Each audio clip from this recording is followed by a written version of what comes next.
Hello friends, good morning. स्वागत है आप सबका हमारे यूट्यूब चैनल लर्नर्स क्लासेस में। हम एनालिसिस कर रहे थे घटना चक्र पूर्वावलोकन पॉलिटी 2023 एडिशन को। चलिए शुरू करते हैं। इससे पहले फ्रेंड्स आपसे रिक्वेस्ट, यदि आप चैनल पर पहली बार है तो प्लीज़ चैनल को सब्सक्राइब कर लीजिएगा, वीडियो को लाइक कर दीजिए एंड शेयर करिए, और जो भी आपके सजेशन है उसे कमेंट बॉक्स में जरूर बताइएगा।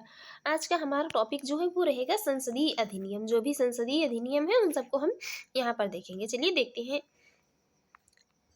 पहला यहाँ पर है खाद्य मिलावट निवारण अधिनियम 1954 में।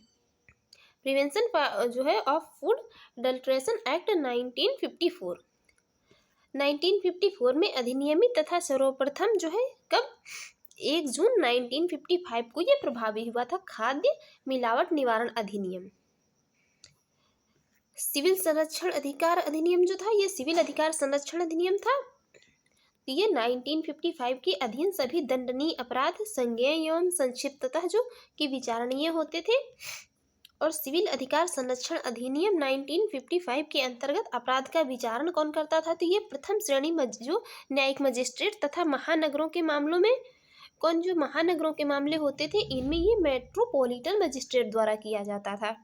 नेक्स्ट जो है वो है घरेलू हिंसा से महिलाओं का संरक्षण अधिनियम 2005। ये 26 अक्टूबर 2006 से लागू हुआ था।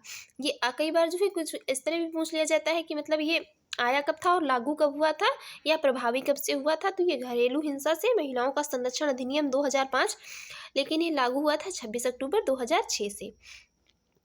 जो ये क्रिमिनल ट्राइब्स एक्ट सर्वप्रथम कब,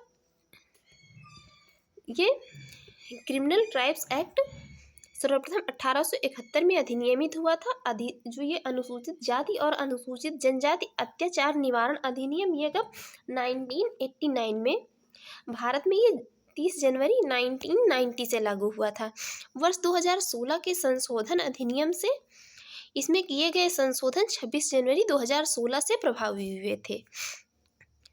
अनुसूचित जाति और अनुसूचित जनजाति अत्याचार निवारण अधिनियम 1989 के उद्देश्यों को क्रियान्वित करने के लिए केंद्र सरकार के पास नियम बनाने की शक्ति है। इसके में जो है इसके मतलब उद्देश्यों को क्रियान्वित करने के लिए जो भी शक्ति है, तो कानून बनाने की शक्ति किसके पास है? वो केंद्र के पास है। यह अधिनियम संरक्षा विभेद के सिद्धांत पर आधारित है। किस पर है? ये संरक्षा विभेद के सिद्धांत पर आधारित है। इस अधिनियम के तहत गिरफ्तारी पूर्व जमानत पूर्णतः निषिद्ध है। इस नियम के तहत यदि गिरफ्तारी हो जो है तो गिरफ्तारी के पूर्व जमानत पूर्णतः क्या है? निषिद्ध है। अनुसूचित जाति और अनुसूचित जनजाति अत्याचार निवारण अधिनियम 1989 के अधीन जो भी मतलब इसके अधीन जो भी किए गए अपराध का अन्वेषण कौन करता है? तो ये पुलिस अधीक्षक से नीचे के रैंक के अधिकारी द्वारा नहीं किया जाएगा। इस अधिनियम के अंतर्गत किसी निर्णय, दंडादेश या आदेश के विरुद्ध उच्च न्यायालय में अपील तथ्यों और विधि दोनों के संबंध में होती है। अनुसूचित जाति और अनुसूचित जनजाति अत्याचार निवारण अधिनियम के अधीन अपराधों का विचारण करने के लिए इन अपराधों का जो विचारण करने के लिए सेशन न्यायालय को जो होता है तो ये विशेष न्यायालय के रूप में निर्दिष्ट करने का उद्देश्य शीघ्र विचारण है। और यदि कोई व्यक्ति अस्पृश्यता के आधार पर किसी व्यक्ति को किसी अस्पताल, औषधालय या शिक्षा संस्थान में प्रवेश से इनकार करता है तब वह सिविल अधिकार संरक्षण अधिनियम 1955 की धारा 5 के अंतर्गत दंडनीय है। नेक्स्ट है हिंदू विवाह अधिनियम। हिंदू विवाह अधिनियम 1955 में, हिंदू उत्तराधिकार अधिनियम 1956 में तथा ये सती निरोध अधिनियम 1987 में लागू हुआ था। सूचना का अधिकार अधिनियम 2005 में 12 अक्टूबर 2005 से लागू हुआ था। सूचना का अधिकार जो है तो ये एक विधिक अधिकार है। कहीं कहीं पर जो ये भी देता है मतलब कि ये संवैधानिक अधिकार है, विधिक अधिकार है या वैधानिक है, तो ये जो है एक विधिक अधिकार है। सूचना का अधिकार 2005। सर्वोच्च न्यायालय ने अपने अनेक निर्णयों में सूचना के अधिकार को संविधान के अनुच्छेद 19 के खंड 1 और उपखंड का में प्रदत्त भाषण एवं अभिव्यक्ति के मौलिक अधिकारों में निहित माना है। ये सूचना का अधिकार अधिनियम का उद्देश्य सार्वजनिक अधिकारियों से सूचना प्राप्त करना है। सूचना का अधिकार अधिनियम 2005 के अनुसार केंद्रीय सूचना आयुक्त का कार्यकाल मूलतः 5 वर्ष या मतलब जो भी 65 ईयर्स एज तक होता है। और सूचना का अधिकार संशोधन अधिनियम 2019 के द्वारा उक्त अधिनियम में जो किए गए संशोधन के तहत अब मुख्य सूचना आयुक्त और अन्य सूचना आयुक्तों का कार्यकाल केंद्र सरकार द्वारा निर्धारित किया जाएगा। और केंद्र सरकार द्वारा अक्टूबर 2019 में अधिसूचित ये सूचना का अधिकार नियम 2019 के तहत इसे 3 वर्ष या जो कि मतलब 65 ईयर्स की एज तक इसको निर्धारित किया गया है। इसमें से जो भी मतलब ये 3 वर्ष या 65 ईयर्स की जो भी एज मतलब जो पहले हो जाए उसमें निर्धारित किया गया है। इसके अतिरिक्त केंद्रीय और राज्य स्तरीय मुख्य सूचना आयुक्त और अन्य सूचना आयुक्तों को वही वेतन भत्ता और अन्य सुविधाएं प्राप्त होंगी जैसा मतलब कि केंद्र सरकार निर्धारित करे। मजदूर किसान शक्ति संगठन, ये मजदूर किसान शक्ति संगठन नामक क्या है, ये एक सामाजिक आंदोलन के सूचना के अधिकार हेतु संघर्ष एवं जन आंदोलन के लिए जाना जाता है। यहाँ पर नमित शर्मा बनाम भारत संघवाद सूचना के अधिकार अधिनियम 2005 से संबंधित है। राष्ट्रीय हरित न्यायाधिकरण अधिनियम 2010 के द्वारा देश में एक राष्ट्रीय हरित न्यायाधिकरण एनजीटी का गठन किया गया। और पंचायत अनुसूचित क्षेत्रों में विस्तार अधिनियम 1996 का उद्देश्य है अनुसूचित क्षेत्रों में स्वशासन स्थापित करना, जिससे पारंपरिक जो भी मतलब अधिकारों की रक्षा हो सके तथा जनजातीय लोगों को शोषण से मुक्त किया जा सके। मतलब कि जो भी जनजातीय लोग हैं उनका, क्योंकि अधिकतर क्या होता है उनका शोषण होता है, तो उनका शोषण ना हो। अब हम बात करेंगे क्वेश्चंस की। देखते हैं पहला क्वेश्चन है किस वर्ष में खाद्य मिलावट निवारण अधिनियम प्रथम बार लागू हुआ था? इनेक्टेड हुआ था कब? ये हुआ था 1954 में। ये जो prevention of food adulteration act वर्ष 1954 में क्या है इनेक्टेड तथा सर्वप्रथम 1 जून 1955 को प्रभावी हुआ था। यहाँ पर जो है इसका अर्थ होता है अधिनियमित, इनेक्टेड का हिंदी अर्थ जो भी है इसका ये अधिनियमित है। और प्रभावी का मतलब जो है इफेक्टिव होता है, बट जो है यहाँ पर इसके पहले जो भी मतलब है उसमें यहाँ पर प्रभावी ही यूज किया गया है। देखिए नेक्स्ट क्वेश्चन। नेक्स्ट है सिविल अधिकार संरक्षण अधिनियम 1955 के अधीन सभी दंडनीय अपराध हैं। तो ये कैसे हैं? संज्ञेय तथा संक्षेपतः जो है कैसे विचारणीय है। देखते हैं इसकी एक्सप्लेन। सिविल अधिकार संरक्षण अधिनियम 1955 की धारा 15 के अनुसार सभी अपराध संज्ञेय तथा संक्षेपतः जो क्या है विचारणीय प्रकृति के होंगे। इस अधिनियम के अंतर्गत अपराध का विचारण प्रथम श्रेणी जो न्यायिक मजिस्ट्रेट तथा महानगरों के मामलों में मेट्रोपॉलिटन मजिस्ट्रेट द्वारा ये किया जाता है।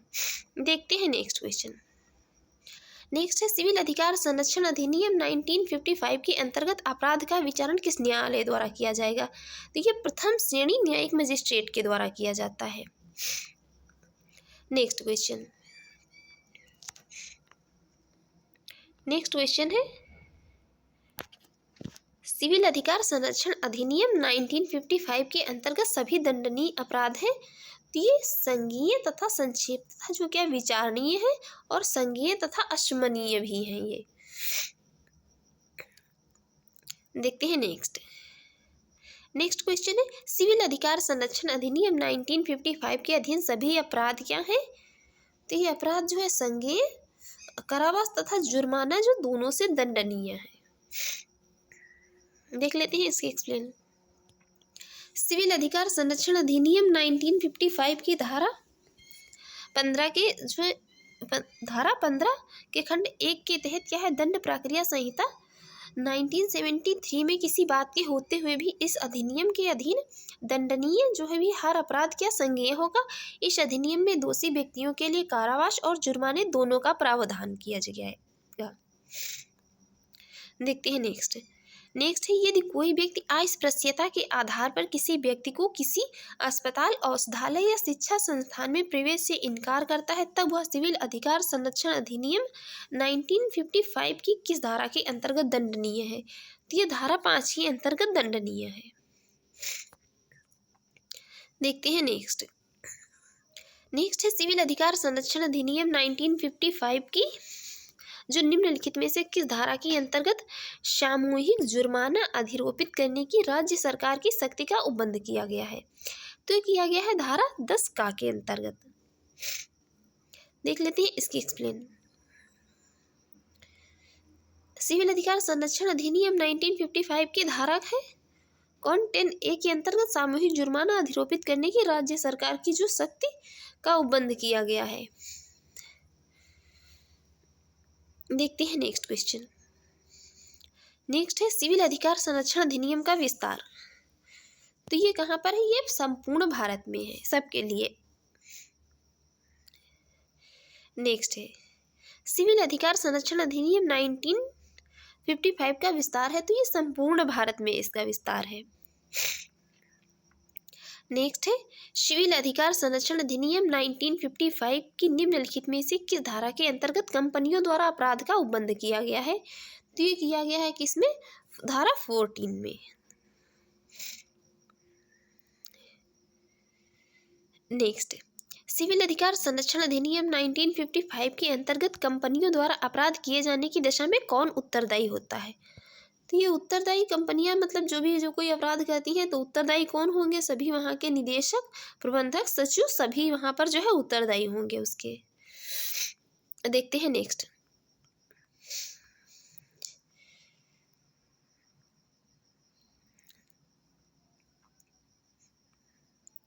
नेक्स्ट है कब न्यायालय सिविल अधिकार संरक्षण अधिनियम 1955 की धारा 12 के अंतर्गत उपधारणा करेगा कि अपराध आय से प्रश्यता के आधार पर कारित किया गया है? जब केवल मतलब अनुसूचित जाति के सदस्य संबंधित हो। यदि कोई भी मतलब मामला है तो यदि वह जो केवल अनुसूचित जाति के सदस्य संबंधित है तो जो है मतलब सिविल अधिकार संरक्षण अधिनियम के अंतर्गत ऐसा कहा जाएगा कि ये मामला किससे मतलब अस्पृश्यता के आधार पर किया गया है, अस्पृश्यता से संबंधित है। देखते हैं नेक्स्ट। नेक्स्ट है अस्पृश्यता से उद्भूत अपराध गठित नहीं होगा जब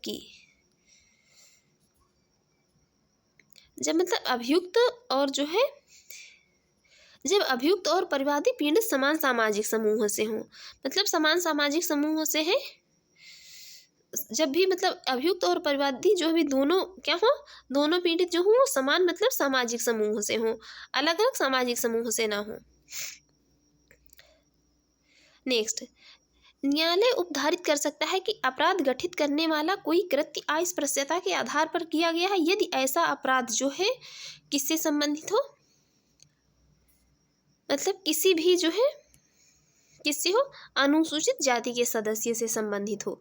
यदि कोई भी मैटर है तो अनुसूचित जाति से मतलब संबंधित है तो ऐसा कहा जाएगा कि जो अपराध गठित करने वाला कोई कृत्य है तो वो अस्पृश्यता के आधार पर किया गया है। देखते हैं नेक्स्ट। इसका अस्पृश्यता का जो है उन्मूलन संविधान के आर्टिकल 17 में किया गया है। नेक्स्ट है सिविल अधिकार संरक्षण अधिनियम 1955 की जो है 1955 की निम्नलिखित में से किस धारा के अंतर्गत सद्भावना पूर्वक की गई कार्यवाही के लिए संरक्षण का उपबंध किया गया है? तो ये किया गया है कितने? धारा 14 का में। देखते हैं नेक्स्ट। निम्नलिखित में से कौन सा सही जो है सुमेलित नहीं है? कौन सा सही सुमेलित नहीं वही पूछा जा रहा है। हिंदू विवाह अधिनियम 1955 में, हिंदू उत्तराधिकार अधिनियम 1956 में, 73वां संविधान संशोधन ये शहरी क्षेत्रों के स्थानीय निकायों के चुनाव में महिलाओं के लिए जो स्थानों के आरक्षण से नहीं संबंधित है। बाकी ये जो सती प्रथा निरोध अधिनियम ये 1987 से संबंधित है। देख लेते हैं इसकी एक्सप्लेन। ये जो संबंधित है किससे? शहरी क्षेत्रों के स्थानीय निकाय के चुनाव में महिलाओं के लिए स्थानों का आरक्षण 73वें नहीं बल्कि कौन से 74वें संविधान संशोधन द्वारा किया गया है। इससे 74वां संविधान संशोधन जो है संबंधित है। देखते हैं नेक्स्ट।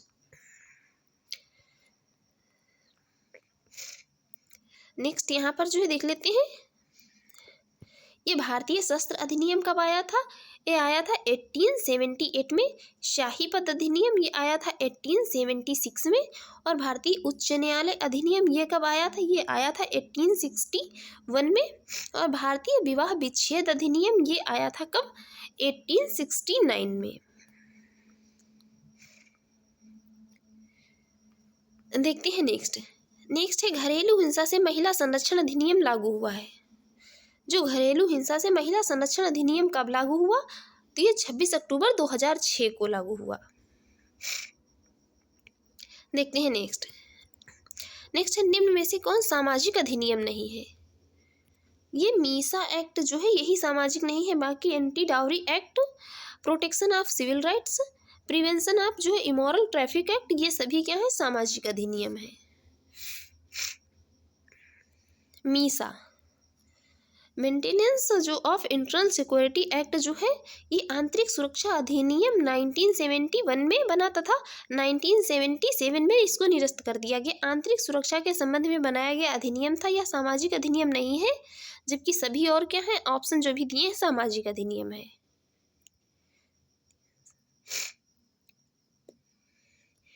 ये मेंटेनेंस ऑफ जो इंटरनल सिक्योरिटी एक्ट है यही क्या है, ये मतलब सामाजिक अधिनियम नहीं है।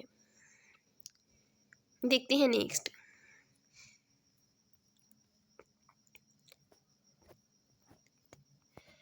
नेक्स्ट क्वेश्चन है यहाँ पर, भारतीय विधान के जो प्रावधानों के अंतर्गत उपभोक्ताओं के अधिकारों विशेषाधिकारों के संदर्भ में निम्नलिखित में से कौन से कथन सही हैं।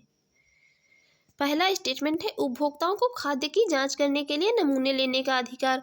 करेक्ट है कि नमूने लेकर मतलब उपभोक्ता जांच कर सकते हैं, जो भी खाद्य पदार्थ कोई भी मतलब लेते हैं। दूसरा ऑप्शन है उपभोक्ता यदि उपभोक्ता मंच में अपनी शिकायत दर्ज करता है तो उसे इसके लिए कोई फीस नहीं देनी होती है।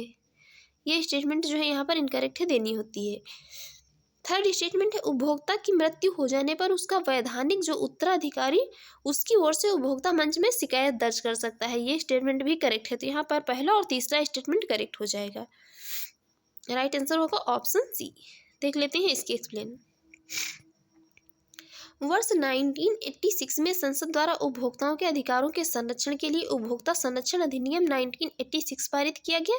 इसके तहत उपभोक्ताओं को खाद्य की जांच करने के लिए नमूने लेने का अधिकार, उपभोक्ता में जो है मतलब उपभोक्ता गड़बड़ी पाए जाने पर उपभोक्ता फोरम में अपनी शिकायत दर्ज कर सकता है।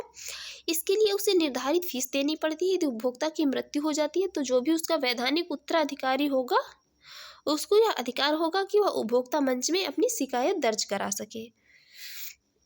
नेक्स्ट है क्रिमिनल ट्राइब्स एक्ट सर्वप्रथम कब अधिनियमित हुआ। यह अधिनियमित हुआ था 1871 में। और यह प्रारंभ कहाँ हुआ, तो यह प्रारंभ में उत्तर भारत के अधिकांश जो भी मतलब क्षेत्र थे वहां पर लागू हुआ था। नेक्स्ट है अनुसूचित जाति और अनुसूचित जनजाति अत्याचार निवारण अधिनियम 1989 प्रवृत्त हुआ। ये कब प्रवृत्त हुआ था, ये हुआ था 30 जनवरी 1990 को। देखते हैं इसके एक्सप्लेन। ये अधिनियमित हुआ था कब, 1989 को। राष्ट्रपति द्वारा 11 सितंबर 1989 को स्वीकृति प्रदान की। यह अधिनियमित हुआ 30 जनवरी 1990 को। नेक्स्ट है अनुसूचित जात तथा अनुसूचित जनजाति के किस अधिनियम के अंतर्गत अत्याचार निवारण कानून लागू किया गया। ये लागू किया गया था अधिनियम 1989 के। नेक्स्ट अनुसूचित जाति और अनुसूचित जनजाति अत्याचार निवारण अधिनियम 1989 में कुल कितनी धाराएं थी, तो इसमें धाराएं जो है कुल 23। देखते हैं नेक्स्ट क्वेश्चन। नेक्स्ट क्वेश्चन है अनुसूचित जाति एवं अनुसूचित जनजाति अत्याचार निवारण अधिनियम 1989 के उद्देश्यों को क्रियान्वित करने के लिए नियम बनाने की शक्ति किसे प्राप्त है, तो ये प्राप्त है किसको, केंद्र सरकार को प्राप्त है।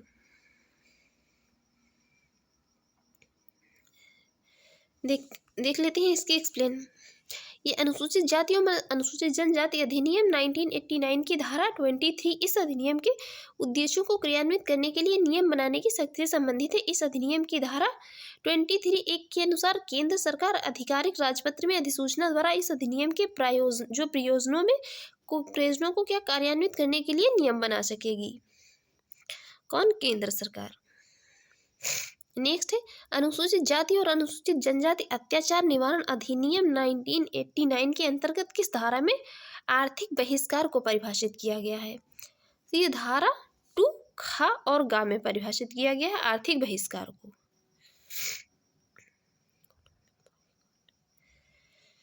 ये अत्याचार निवारण अधिनियम है 1989 में 2016 के संशोधन द्वारा अंतः स्थापित धारा 2 खा और गा में जो आर्थिक बहिष्कार इकोनॉमिक बॉयकॉट को परिभाषित किया गया है।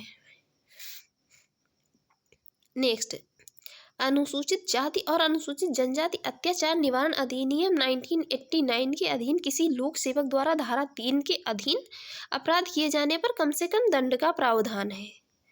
तो ये दंड का प्रावधान है कितने, 1 वर्ष का। देखते हैं नेक्स्ट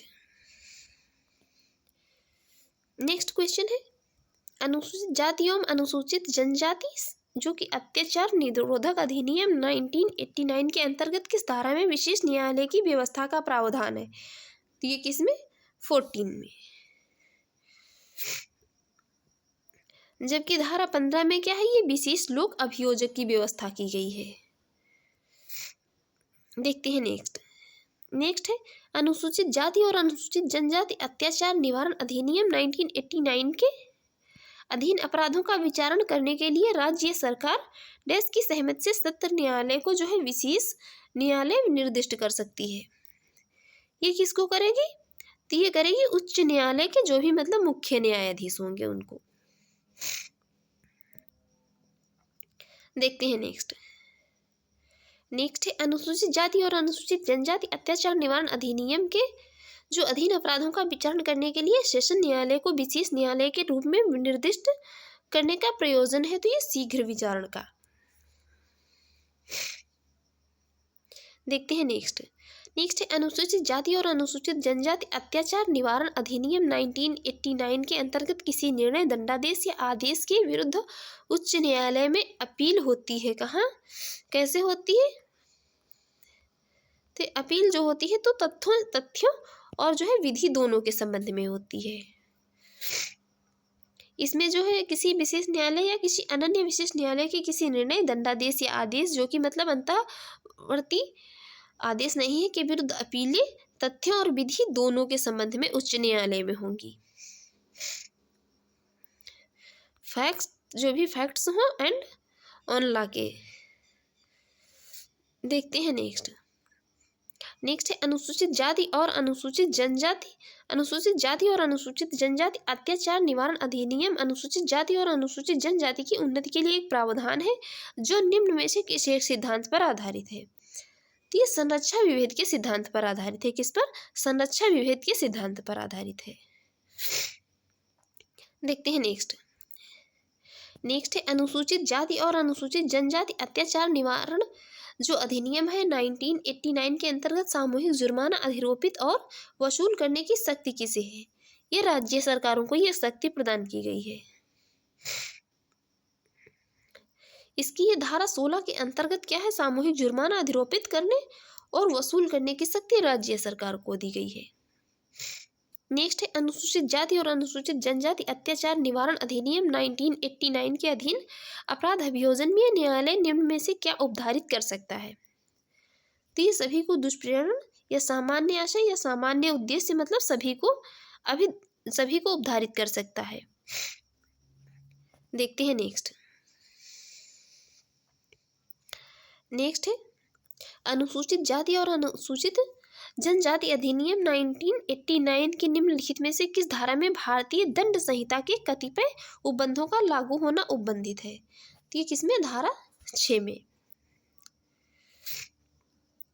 यहाँ पर जो ये भी 1989 की धारा 6 में भारतीय दंड संहिता आईपीसी की कुछ धाराओं के लागू किए जाने के प्रावधान है। इसके साथ जो होता है क्या तहत भारतीय दंड संहिता 1860 की धारा 34 एवं 149 के उपबंध तथा भारतीय दंड संहिता के अध्याय 3 या अध्याय 4, अध्याय 5 का और अध्याय 23 के उपबंध लागू होंगे।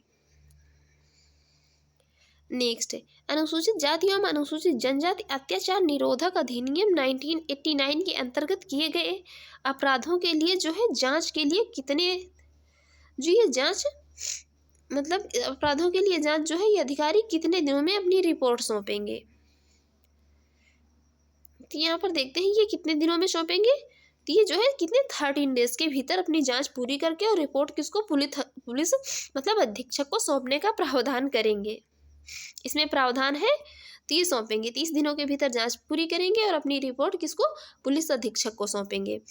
जिसमें क्या होगा, पुलिस अधीक्षक राज्य के पुलिस महानिदेशक को तत्काल अग्रसारित करता है। तो इसमें वर्ष 2016 में इन नियमों में संशोधन के तहत यह प्रावधान किया गया था कि ऐसे अपराधों के लिए जांच अधिकारी उच्च प्राथमिकता पर जांच पूरी करेगा, पुलिस अधीक्षक को रिपोर्ट प्रस्तुत करेगा, जो बाद में रिपोर्ट को तुरंत राज्य सरकार को, पुलिस महानिदेशक या पुलिस आयुक्त को भेजेगा और संबंधित पुलिस थाने का मतलब जो भी बार साधक होगा 60 दिन की अवधि में, इस अवधि में जांच की जो अवधि भी सम्मिलित है और भीतर विशेष न्यायालय, अनन्य विशेष न्यायालय में आरोप पत्र फाइल करेगा।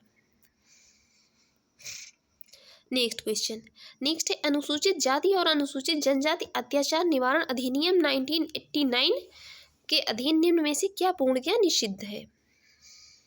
तो पूर्णतया यहाँ पर गिरफ्तारी पूर्व जमानत जो है यही निषिद्ध है। देखते हैं नेक्स्ट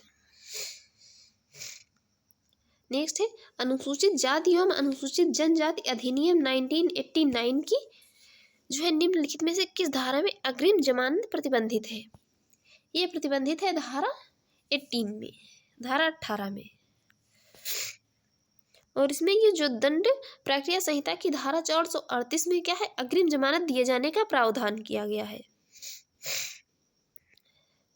नेक्स्ट है अनुसूचित जाति और अनुसूचित जनजाति अत्याचार, अनुसूचित जाति और अनुसूचित जनजाति अत्याचार निवारण अधिनियम 1989 के अधीन किए गए अपराध का अन्वेषण ऐसे पुलिस अधिकारी द्वारा किया जाएगा जो मतलब कितने रैंक से कम ना होती है, उप अधीक्षक की रैंक से कम ना हो, उसी के द्वारा इसकी जो है जांच की जा सकेगी। ये केंद्र सरकार द्वारा 1995 में बनाए गए नियमों के अंतर्गत नियम 7(1) के तहत इस अधिनियम के अधीन जो भी मतलब अपराध हो उनका अन्वेषण ऐसे पुलिस अधिकारी द्वारा किया जाएगा जो उप अधीक्षक रैंक से कम ना हो। नेक्स्ट है निम्नलिखित शक्तियों में से कौन सी एक अनुसूचित जाति और अनुसूचित जो जनजाति अत्याचार निवारण अधिनियम के अधीन विनिर्दिष्ट विशेष न्यायालय को नहीं दी गई है। पहला स्टेटमेंट है किसी अपराध की दोष सिद्ध अभियुक्ति की संपत्ति का संपहरण हेतु जो है दिया गया है। दूसरा स्टेटमेंट है पुलिस से भिन्न किसी व्यक्ति को अतिरिक्त अन्वेषण करने के लिए अधिकृत करना, यही वाला जो है नहीं दिया गया है। राइट आंसर हो जाएगा कौन, ऑप्शन बी। देखते हैं नेक्स्ट है अनुसूचित जाति और अनुसूचित जनजाति अत्याचार निवारण अधिनियम 1989 के अधीन विशेष न्यायालयों मतलब न्यायालय निम्न में से कौन सी शक्ति का प्रयोग नहीं कर सकता है। ये व्यक्तियों को हटाए जाने का प्रयोग कर सकता है, संपत्ति के संपहरण का कर सकता है, व्यक्ति का जो है माप लिया जाएगा इसका भी कर सकता है, और सामूहिक जुर्माना आरोपित करना यही वाला नहीं कर सकता है। तो यही राइट आंसर हो जाएगा ऑप्शन डी।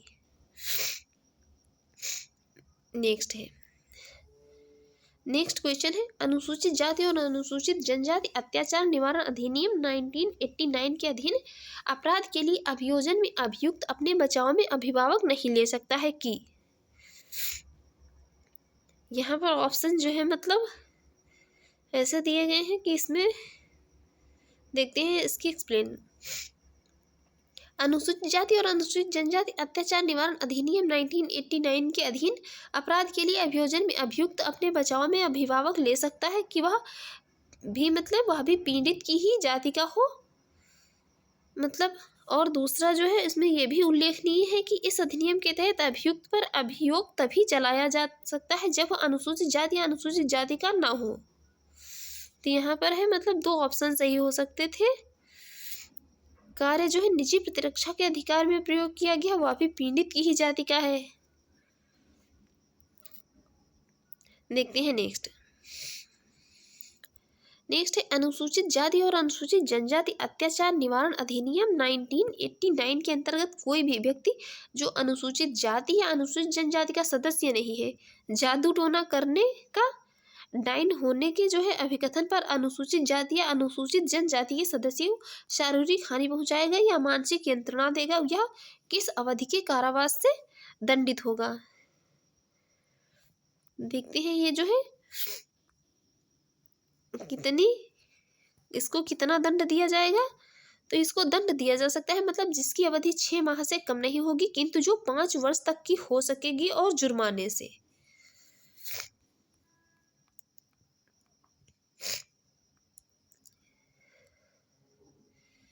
देखते हैं नेक्स्ट क्वेश्चन। यहाँ पर मतलब वही क्वेश्चन ही पूरा लिखा हुआ है जो अभी हम मतलब देख ही चुके हैं। नेक्स्ट क्वेश्चन है, निम्नलिखित में से कौन सा कथन असत्य है? यहाँ पर जो है असत्य करेक्ट में जो भी मतलब इनकरेक्ट स्टेटमेंट है वो पूछा गया है। तो पहला, अनुसूचित जाति और अनुसूचित जनजाति अत्याचार निवारण अधिनियम के अंतर्गत अपराध ऐसे व्यक्ति द्वारा कारित किया जाता है जो अनुसूचित जाति या अनुसूचित जाति का सदस्य नहीं है। तो ये वाला तो स्टेटमेंट करेक्ट है। दूसरा स्टेटमेंट है, अनुसूचित जाति और अनुसूचित जनजाति अत्याचार निवारण अधिनियम की धारा जो ये 14(1) में स्थापित अनन्य विशेष न्यायालय द्वारा धारा 2(ख) में परिभाषित है। यही वाला स्टेटमेंट जो है यहाँ पर इनकरेक्ट है। देखते हैं इसकी एक्सप्लेन। ये 2(घ) में नहीं परिभाषित है। अनुसूचित जाति और अनुसूचित जनजाति अत्याचार निवारण अधिनियम की मतलब धारा ये 14 की धारा 1 में स्थापित अनन्य विशेष न्यायालय जो धारा 2(ख) और (ग) में परिभाषित है, जबकि धारा 2(घ) में क्या है? ये विशेष न्यायालयों से धारा 14 में विशेष न्यायालयों के रूप में विनिर्दिष्ट कोई सेशन न्यायालय अभिप्रेत है। देखते हैं नेक्स्ट है, अनुसूचित जाति एवं अनुसूचित जनजाति अधिनियम 1995 की निम्नलिखित में से किस धारा के अंतर्गत जिला स्तरीय सतर्कता और मॉनिटरी समिति के गठन का उपबंध किया गया है? तो किया क्या है किसमें? धारा 17 में। नेक्स्ट है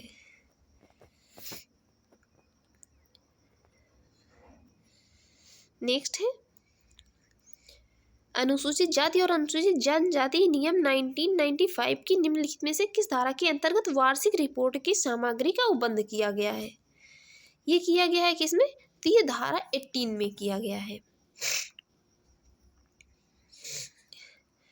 इसमें जो ये 1995 की धारा 18 के अंतर्गत वार्षिक रिपोर्ट के लिए जो सामग्री है, मटेरियल फॉर एनुअल रिपोर्ट का उपबंध किया गया है। इसके अनुसार राज्य सरकार प्रत्येक वर्ष 31 मार्च से पहले केंद्र सरकार को अधिनियम के उपबंधों के कार्यान्वयन के लिए जो भी मतलब किए गए उपायों और इसके द्वारा पिछले कैलेंडर वर्ष के दौरान तैयार की गई विभिन्न स्कीमों योजनाओं के बारे में रिपोर्ट अग्रेषित करेंगी।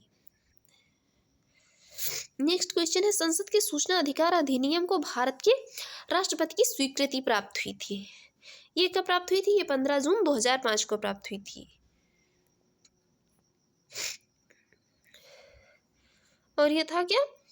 देख लेते हैं इसकी मतलब पूरे एक्सप्लेन ऐसे देख चुके हैं।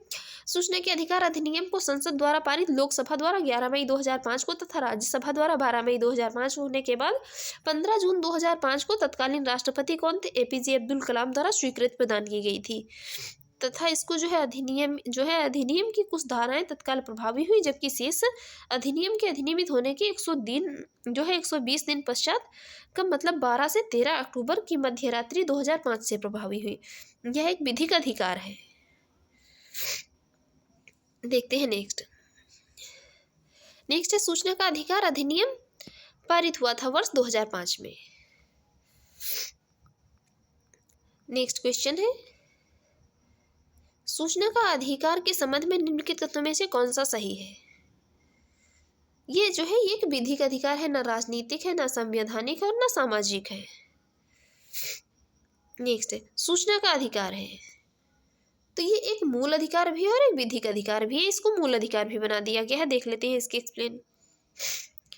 इसको सर्वोच्च न्यायालय ने अपने अनेक निर्णयों में से संविधान के अनुच्छेद 19 के खंड 1 में और उपखंड 1 के तहत प्रदत्त जो वाक स्वतंत्र और अभिव्यक्ति स्वतंत्र के मूल अधिकारों में निहित माना है कि इसको स्वतंत्र, ये जो सूचना का अधिकार अधिनियम 2005।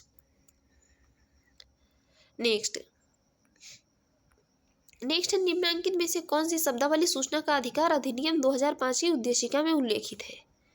तो इसमें कौन उल्लेखित है? सूचना की पारदर्शिता, सूचना का प्रकटन, संसूचित नागरिकता और लोकतांत्रिक आदर्श की प्रभुता सभी इसमें उल्लेखित है। नेक्स्ट, सूचना के अधिकार अधिनियम के उद्देश्यों के संबंध में निम्नलिखित में से कौन सा सही नहीं है? बताना है जो कौन सा यहाँ पर मतलब सही नहीं है। यही वाला सही नहीं है कि जो समाज की महिलाओं एवं कमजोर तबके वर्गों को सशक्त करने के लिए काम करना, इसका मतलब ये कार्य नहीं है। देखते हैं इसकी एक्सप्लेन। ये जो सूचना का अधिकार अधिनियम का मूल उद्देश्य नागरिकों को सशक्त बनाना है, ना कि केवल महिलाओं को, बल्कि मतलब सरकार की कार्यशैली में पारदर्शिता और उत्तरदायित्व बढ़ाना है, भ्रष्टाचार को रोकना है तथा हमारे लोकतंत्र को सही मायने में लोगों के लिए कार्य करने वाला बनाना। स्पष्ट है कि सूचना प्राप्त नागरिक जो है शासन के साधनों पर आवश्यक नजर रखने के लिए बेहतर रूप से तैयार होते हैं और जो सरकार को जनता के लिए और अधिक जवाबदेह बनाता है। यह अधिनियम नागरिकों को एक सरकार की जो है गतिविधियों के बारे में जागरूक करने की दिशा में एक बड़ा कदम है। समाज की महिलाओं एवं कमजोर वर्गों को सशक्त करना इस अधिनियम के प्रत्यक्ष उद्देश्यों में जो शामिल नहीं है। ये मतलब सभी वर्गों के लिए है। नेक्स्ट है सूचना का अधिकार अधिनियम 2005 के बारे में निम्नलिखित कथनों पर विचार कीजिए, चुनिए जो प्रावधानित नहीं है। पहला है मतलब ये जम्मू कश्मीर राज्य में लागू नहीं है, तो लागू है।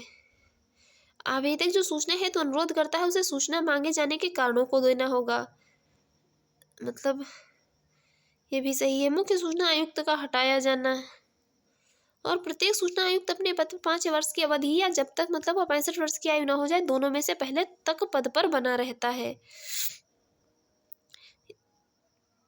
यहाँ पर देखते हैं जब ये मतलब क्वेश्चन पूछा गया था तभी ये उसके 1 साल पहले ही आया था। तो ये सूचना का अधिकार अधिनियम 2005 के अध्याय 2 के खंड 6 के उपखंड 2 के अनुसार सूचना के लिए अनुरोध करने वाले आवेदक को सूचना का अनुरोध करने के लिए किसी कारण को या अन्य किसी मतलब व्यक्तिगत ब्यौरे को सिवाय उसके जो उससे संपर्क करने के लिए आवश्यक हो देने की जो है अपेक्षा नहीं की जाएगी।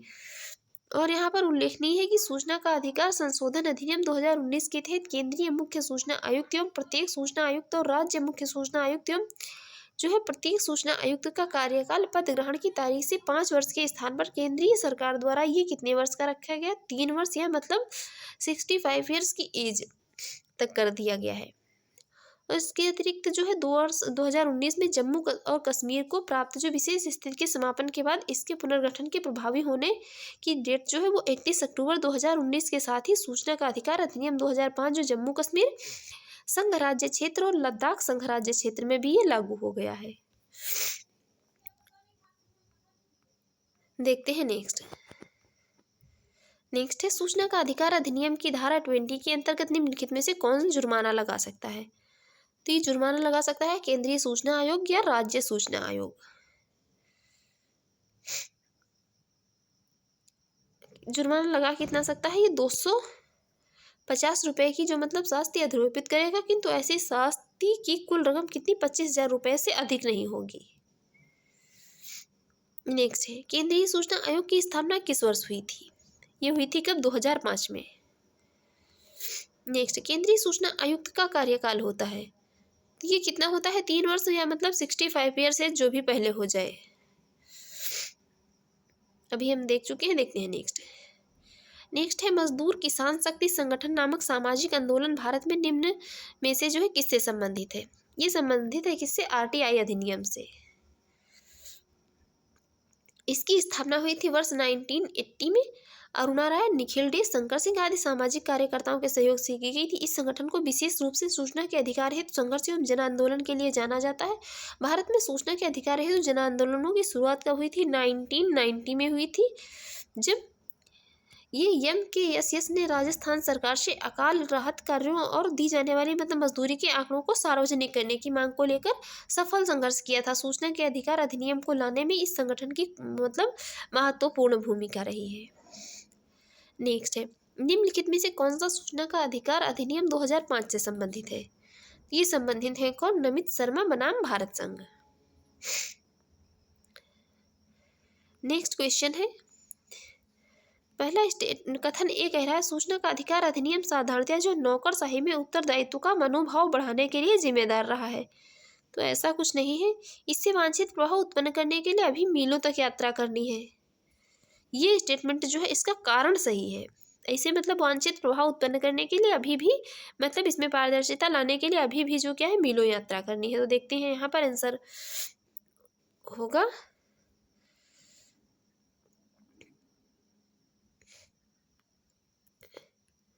ये सूचना का अधिकार अधिनियम साधारणतया के नौकरशाही में उत्तरदायित्व का मनोभाव बढ़ाने के लिए जिम्मेदार रहा है। ये भी यहाँ पर जो है करेक्ट है कि मतलब ये नौकरशाही में उत्तरदायित्व का मनोभाव बढ़ाने के लिए जिम्मेदार रहा है कौन? सूचना का अधिकार अधिनियम। यहाँ पर राइट आंसर हो जाएगा कौन? Option B. ये इसके सही एक्सप्लेन नहीं करता है, बाकी ये और दोनों सही है। देखते हैं नेक्स्ट है सूचना का अधिकार अधिनियम का उद्देश्य। इसका उद्देश्य है सार्वजनिक अधिकारियों से सूचना प्राप्त करने की पहुंच। नेक्स्ट है किस उच्च न्यायालय ने अपने महत्वपूर्ण फैसले में कहा कि आरटीआई आवेदक को सूचना के अधिकार के अंतर्गत सूचना मांगने का कारण अवश्य बताना चाहिए? तो ये कहा है मद्रास उच्च न्यायालय ने। देख लेते हैं, इसकी एक्सप्लेन इंपॉर्टेंट है। मद्रास उच्च न्यायालय की 2 सदस्यीय खंडपीठ ने सितंबर 2014 में अपने एक महत्वपूर्ण फैसले में कहा था कि आरटीआई आवेदक को सूचना के अधिकार के अंतर्गत सूचना मांगने का कारण अवश्य बताना चाहिए।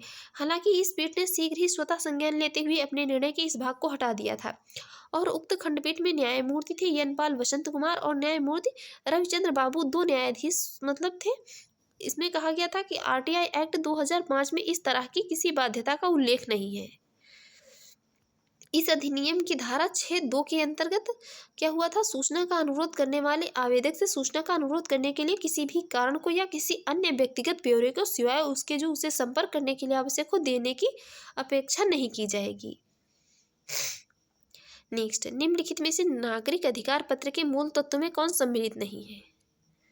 जो नागरिक अधिकार के मूल तो इसमें सम्मिलित नहीं है अभिकरण के कार्य के निरीक्षण का प्रावधान। देखते हैं इसके एक्सप्लेन। विभाग अथवा अभिकरण द्वारा प्रदान की जा रही सेवाओं का विवरण, सेवाओं का लाभ उठाने के लिए विभिन्न विधियों को प्रचारित करना तथा किसी लोक अभिलेख की अपेक्षा करना नागरिक अधिकार पत्र जो ये सिटीजन चार्टर के मूल तत्वों में शामिल नहीं है, किंतु अभिकरण के कार्य के निरीक्षण का प्रावधान करना इसमें शामिल नहीं है। ये जो है मतलब नागरिक अधिकार पत्र है कि इसमें ये मूल तत्वों में शामिल है और किंतु अभिकरण के जो कार्य के निरीक्षण का प्रावधान है इसमें शामिल नहीं है। भारत ने सार्वजनिक सेवाओं के संदर्भ में नागरिक अधिकार पत्र की संकल्पना को सर्वप्रथम मई 1997 में प्रधानमंत्री की अध्यक्षता में संपन्न राज्यों संघीय क्षेत्रों के मुख्यमंत्रियों के सम्मेलन में इसको अपनाया गया था। देखते हैं नेक्स्ट है राष्ट्रीय स्तर पर अनुसूचित जाति और अन्य पारंपरिक वन निवासी वन अधिकारों की मान्यता अधिनियम 2006 के प्रभावी कार्यान्वयन को सुनिश्चित करने के लिए कौन सा मंत्रालय केंद्रक अभिकरण नोडल एजेंसी है? तो ये कौन है? जनजातीय कार्य मंत्रालय है। नेक्स्ट क्वेश्चन है अनुसूचित जनजातियों में अन्य पारंपरिक वनवासी वन अधिकारों जो ये तो वही क्वेश्चन है शायद वही नहीं है। अधिनियम 2006 के अधीन व्यक्तिगत या सामुदायिक वन अधिकारों अथवा दोनों की प्रकृति एवं विस्तार के निर्धारण की प्रक्रिया को प्रारंभ करने के लिए कौन प्राधिकारी होगा? तो ये प्राधिकारी होगी कौन? ग्राम सभा। देखते हैं इसकी एक्सप्लेन। अनुसूचित जनजातियों में अन्य पारंपरिक वनवासी अधिनियम 2006 की धारा 6(1) के अनुसार ग्राम सभा व्यक्तिगत या सामुदायिक वन अधिकारों अथवा दोनों की प्रकृति एवं जो विस्तार के निर्धारण की प्रक्रिया के प्रारंभ हेतु प्राधिकारी है। इसके बाद तहसील और जिला स्तर पर इनकी जांच की जाती है। सबसे पहले कौन? ग्राम सभा। देखते हैं नेक्स्ट क्वेश्चन है राष्ट्रीय हरित न्यायाधिकरण अधिनियम 2010 भारतीय संविधान के निम्नलिखित में से कौन से प्रावधान के अनुरूप अधिनियमित हुआ था? पहला स्टेटमेंट है स्वास्थ्य पर्यावरणीय अधिकार के अनुरूप जो आर्टिकल 21 के अंतर्गत जीवन के अधिकार की जो है अंग माना जाता है, जीवन के अधिकार का अंग माना जाता है। करेक्ट स्टेटमेंट है पहला। दूसरा स्टेटमेंट है अनुच्छेद 275 के उपखंड 1 जो है खंड 1 के अंतर्गत अनुसूचित जातियों के कल्याण हेतु तो अनुसूचित क्षेत्रों में प्रशासन का स्तर बढ़ाने के लिए प्रावधान अनुदान के अनुरूप ये इनकरेक्ट है। थर्ड स्टेटमेंट है अनुच्छेद 243 के अंतर्गत उल्लिखित ग्राम सभा की पहली बात तो ये अनुच्छेद 243 में ग्राम सभा का उल्लेख ही नहीं है, तो राइट आंसर हो जाएगा ऑप्शन ए।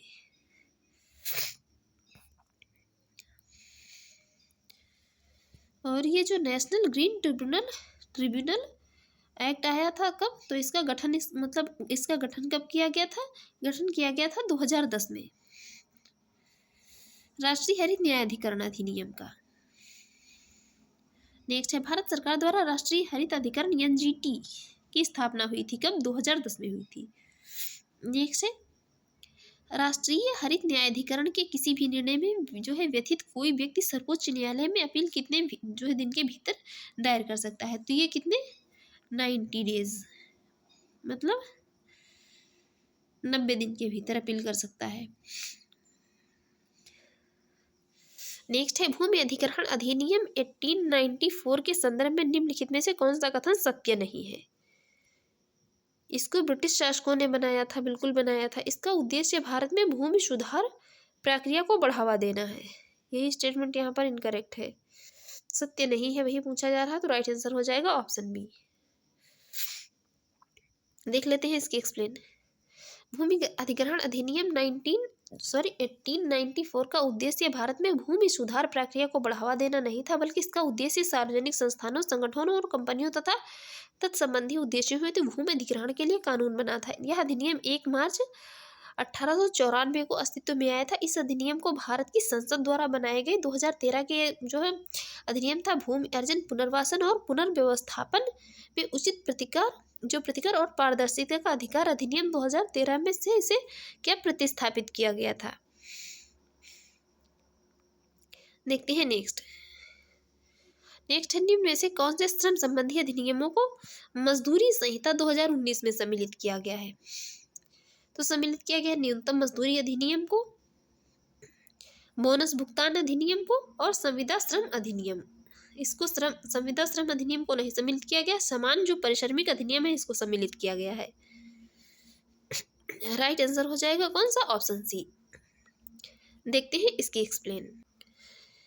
यहाँ पर ये 1948 में आया था मजदूरी संदाय अधिनियम, और 1936 में बोनस संदाय अधिनियम, 1965 में समान परिश्रमिक अधिनियम, और मतलब इसको सम्मिलित कब किया गया, तो 1976 में इसको शामिल किया गया। देखते हैं नेक्स्ट। यहाँ पर जो है ये 2019 में चार मतलब श्रम जिसमें न्यूनतम मजदूरी अधिनियम ये कब आया था, ये आया था 1948 में, और मजदूरी संदाय अधिनियम ये आया था 1936 में, और बोनस संदाय अधिनियम आया था 1965 में, और ये जो समान परिश्रमिक अधिनियम है तो ये आया था 1976 में। नेक्स्ट, निम्नलिखित में से कौन सही सुमेलित नहीं है। कंपनी अधिनियम 2013 में, भारतीय संविदा अधिनियम या 1870 में नहीं आया था, बाकी साझेदारी अधिनियम 1932 में, वस्तु विक्रय अधिनियम 1930 में आया था। ये देख लेते हैं, कंपनी अधिनियम 2013 में, भारतीय संविदा अधिनियम 1872 में, और साझेदारी अधिनियम 1932 में, वस्तु विक्रय अधिनियम जो था तो ये 1930 में आया था। देखते हैं नेक्स्ट क्वेश्चन। इस तरह के क्वेश्चन जो है ये ARO की परीक्षा में बहुत पूछे जाते हैं। निम्नलिखित में से कौन सा सही सुमेलित नहीं है। तो राजद्रोही सभाओं को रोकने का अधिनियम ये 1908 में नहीं आया था, बाकी विस्फोट जो ये पदार्थ अधिनियम 1908 में आया था। भारतीय फौजदारी कानून अधिनियम 1908 में, समाचार पत्र अपराधों के लिए प्रोत्साहन अधिनियम ये 1908 में आया था। ये कब आया था, तो ये राजद्रोही भाषा ये सभाओं को रोकने का अधिनियम आया था 1907 में। नेक्स्ट है, आपदा प्रबंधन एक्ट बनाया गया था, ये कब बनाया गया था, 2005 में। डिजास्टर मैनेजमेंट एक्ट 2005 में बनाया गया था। नेक्स्ट, भारत की संसद द्वारा आपदा प्रबंधन अधिनियम पारित हुआ था, ये 2005 में पारित हुआ था। नेक्स्ट है, भारत में आपदा प्रबंधन के लिए राष्ट्रीय आपदा प्रबंधन डिवीजन गृह मंत्रालय में एक नोडल डिवीजन है, और राष्ट्रीय आपदा प्रबंधन प्राधिकरण का पदेन अध्यक्ष कौन, तो इसका पदेन अध्यक्ष होता है प्रधानमंत्री। देखते हैं नेक्स्ट। नेक्स्ट है लॉकडाउन के दौरान भारत सरकार के द्वारा प्रयुक्त असाधारण शक्तियों को विधि का आधार निम्नलिखित में से किन कानूनों से प्राप्त हुआ था? ये प्राप्त हुआ था किससे? प्राप्त हुआ था डिजास्टर मैनेजमेंट एक्ट 2005 से और एपिडेमिक डिजीजेस एक्ट 1897 से। देखते हैं इसके एक्सप्लेन। कोविड-19 महामारी की रोकथाम हेतु यह लगाए गए लॉकडाउन के दौरान भारत सरकार के द्वारा प्रयुक्त असाधारण शक्तियों को विधि का जो आधार थे तो ये डिजास्टर मैनेजमेंट एक्ट 2005 तथा एपिडेमिक डिजीजेस एक्ट 1897 से प्राप्त हुआ था। कोविड-19 को विश्व स्वास्थ्य संगठन द्वारा महामारी घोषित किए जाने के बाद इसे जो देश में जो है बढ़ते हुए संक्रमण को रोकने हेतु सरकार ने मार्च 2020 को महामारी अधिनियम 1897 को जो है एपिडेमिक डिजीज एक्ट 1897 को लागू करने का यहाँ पर निर्णय लिया था। नेक्स्ट है भारत सरकार ने वन संरक्षण अधिनियम किस वर्ष में अधिनियमित किया था? इसको अधिनियमित किया था 1980 में। ये वन संरक्षण अधिनियम इम्पॉर्टेंट है, पूछा जाता है 25 अक्टूबर 1980 से। नेक्स्ट है भारत सरकार ने protection of plant varieties and farmers right अधिनियम निम्नलिखित में से किस वर्ष में पारित किया था? तो इसको पारित किया था कब? 2001 में। देख लेते हैं इसके एक्सप्लेन। ये protection of plant varieties and farmers जो राइट्स एक्ट वर्ष 2001 में पारित किया गया था। पौधों की किस्मों, कृषकों एवं पौधों के संवर्धन में समेत लोगों के अधिकारों के संरक्षण के लिए प्रभावी प्रणाली स्थापित करने के लिए कृषि में नवीन तकनीकों को प्रोत्साहित करने हेतु इसको लाया गया था। देखते हैं नेक्स्ट। निम्नलिखित कथनों पर विचार कीजिए। पहला स्टेटमेंट है आधार मेटा डेटा को 3 महीने से अधिक संग्रहित नहीं रखा जा सकता है। बात हो रही है किसकी? आधार मेटा डेटा की।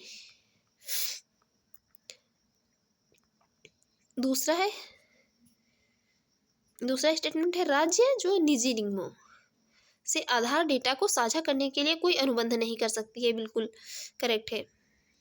थर्ड है आधार बीमा उत्पादकों को जो है बीमा उत्पादों को प्राप्त करने के लिए अनिवार्य है, ऐसा भी नहीं है। फोर्थ स्टेटमेंट है आधार भारत की संचित निधि से हितलाभ प्राप्त करने के लिए अनिवार्य है।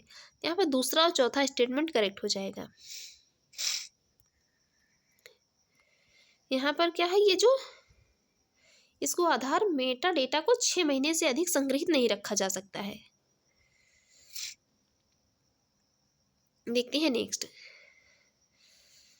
है निम्नलिखित कथनों पर विचार करना है।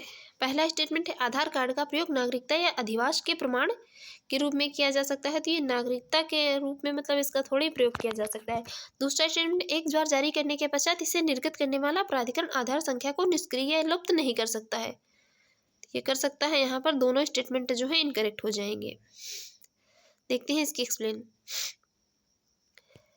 आधार संख्या भारतीय विशिष्ट पहचान प्राधिकरण द्वारा प्रदत्त 12 अंकों की एक अद्वितीय संख्या है जो भारत के निवासियों की को मतलब पहचान हेतु प्रदान की जाती है। इसके तहत आधार पहचान पत्र संख्या प्राप्त करनी है तो भारतीय निवासियों को अपनी जननांकिकी एवं जो है बायोमेट्रिक सूचनाएं प्राप्त करनी होती है। ये आधार अधिनियम 2016 की धारा 9 के अनुसार क्या है? आधार केवल पहचान का मतलब पत्र तथा इसके आधार पर किसी नागरिकता या अधिवास का दावा नहीं किया जा सकता है। आधार अधिनियम 2016 की धारा 23G के अनुसार आधार संख्या के नियमों के तहत जो है इसको जारीकर्ता प्राधिकरण द्वारा निष्क्रिय या लुप्त भी किया जा सकता है। देखते हैं नेक्स्ट क्वेश्चन है निम्नलिखित कथनों पर विचार कीजिए। पहला स्टेटमेंट है शिक्षा का अधिकार। आरटीआई अधिनियम के अनुसार किसी राज्य में शिक्षक के रूप में नियुक्त होने वाले जो अर्ह होने के लिए किसी व्यक्ति से संबंधित राज्य अध्यापक शिक्षा परिषद द्वारा निर्धारित न्यूनतम योग्यता का होना आवश्यक है। ये स्टेटमेंट इनकरेक्ट है। दूसरा स्टेटमेंट कह रहा है आरटीआई अधिनियम के अनुसार प्राथमिक कक्षाओं में शिक्षण हेतु किसी अभ्यर्थी के लिए राष्ट्रीय अध्यापक जो है शिक्षा परिषद के दिशा निर्देशों के अनुरूप लिए गए अध्यापक अर्हता परीक्षण में उत्तीर्ण होना आवश्यक है। ये स्टेटमेंट करेक्ट है। तो राइट आंसर हो जाएगा ऑप्शन बी। देख लेते हैं इसके एक्सप्लेन। निःशुल्क और अनिवार्य बाल शिक्षा का अधिकार अधिनियम 9 की धारा 23 की उपधारा 1 द्वारा प्रदत्त शक्तियों का उपयोग करते हुए केंद्र सरकार द्वारा 5 अप्रैल 2010 को जारी अधिसूचना के तहत राष्ट्रीय अध्यापक शिक्षा परिषद NCTE को शिक्षक के रूप में नियुक्त किए जाने के लिए पात्र व्यक्तियों के लिए न्यूनतम जो अर्हताएं का निर्धारण करने वाले शैक्षिक प्राधिकरण के रूप में इन्हें प्राधिकृत किया गया है। और इस अधिनियम के अनुसार यह प्राथमिक कक्षाओं में शिक्षण हेतु किसी अभ्यर्थी के लिए राष्ट्रीय अध्यापक शिक्षा परिषद के दिशा निर्देश के अनुरूप लिए गए जो भी अध्यापक अर्हता परीक्षण में उत्तीर्ण होना आवश्यक है। यदि सरकारों अथवा क्या है स्थानीय प्राधिकारियों द्वारा विद्यालय द्वारा विज्ञापन जारी कर अध्यापकों की नियुक्ति की प्रक्रिया आरंभ कर दी गई है। ऐसी स्थिति में नियुक्तियां राष्ट्रीय अध्यापक जो शिक्षा परिषद स्कूलों में अध्यापकों की भर्ती के लिए न्यूनतम योग्यताओं का निर्धारण और जो ये विनियम 2001 समय समय पर यथा संशोधित के अनुसार की जा सकती है। इसके अतिरिक्त वर्तमान में भारत में लगभग 90% अध्यापक जो है निजी संस्थान निजी क्षेत्र के तहत है।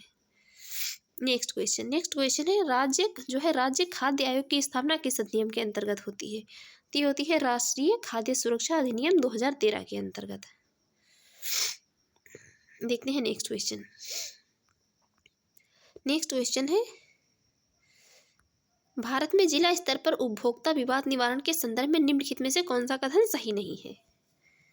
बात की जा रही है किसकी? भारत में जिला स्तर पर उपभोक्ता विवाद निवारण के संदर्भ में सही नहीं है। पहला है राज्य सरकार यदि उपयुक्त समझे तो वह जिले में से एक अधिक जिला फोरम स्थापित कर सकती है। बिल्कुल कर सकती है, ये तो करेक्ट है। दूसरा स्टेटमेंट है जिला फोरम की कोई एक सदस्य महिला भी होनी चाहिए। और थर्ड स्टेटमेंट है जिला फोरम उन्हीं शिकायतों की सुनवाई करता है जिनमें माल या सेवाओं का कुल मूल्य 50 लाख रुपए से अधिक नहीं होता है। यही वाला स्टेटमेंट जो है यहाँ पर इनकरेक्ट है और जो है सही नहीं है पूछा है, तो राइट आंसर हो जाएगा ऑप्शन सी। देखते हैं इसकी एक्सप्लेन। यह उपभोक्ता संरक्षण अधिनियम 1986 के प्रावधानों के अनुसार जिला फोरम उन्हीं शिकायतों की सुनवाई करता है जिनमें माल या सेवाओं का कुल मूल्य कितना 20 लाख रुपए से अधिक ना हो। 20 लाख रुपए से अधिक या 1 करोड़ रुपए तक के जो मूल्य के माल या सेवाओं संबंधी शिकायतें की सुनवाई कौन? राज्य आयोग द्वारा। और जबकि 1 करोड़ से ऊपर के तक के जो भी मतलब माल या सेवाओं के कुल मूल्य की सुनवाई कौन करता है? तो राष्ट्रीय आयोग करता है। अब हम इसका मतलब जो भी नेक्स्ट वीडियो आएगा कल उसमें हम यहाँ पर बात करेंगे सर्वोच्च न्यायालय की। तो फ्रेंड्स आपको हमारी अगर ये आज की वीडियो अच्छी लगी हो और आपके एग्जाम के लिए यूजफुल रही हो तो यदि आप हमारे चैनल पर पहली बार है तो प्लीज़ हमारे यूट्यूब चैनल को सब्सक्राइब कर लीजिएगा, वीडियो को लाइक कर दीजिएगा एंड शेयर करिए। जो भी आपके सजेशन हो उसे कमेंट बॉक्स में जरूर बताइएगा। Thanks for watching.